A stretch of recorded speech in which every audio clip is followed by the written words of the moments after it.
this one right here has the nut. It's got this thing on the bottom, and it has this little small one right here. The little small one goes right here.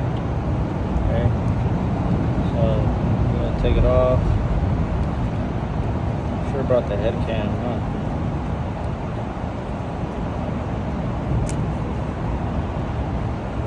Taking that off. Let me disconnect. Take this off.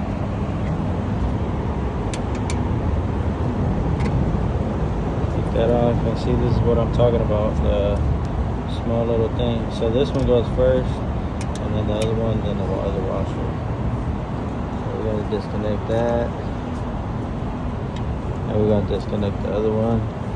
The other one doesn't look like it has anything extra. Oh no, it does. It has one too. It has one as well.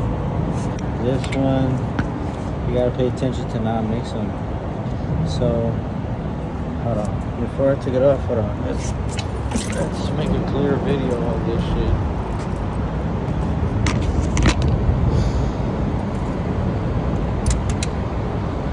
Alright.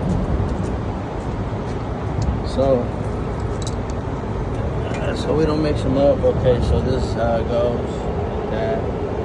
You got the top one that comes over here. Then the other one goes to the other nut. See that? It's like that. That one comes over here, and the other one goes over there. Alright. Now we can take them off. I'll probably put tape on the other one just to make sure, like, I don't make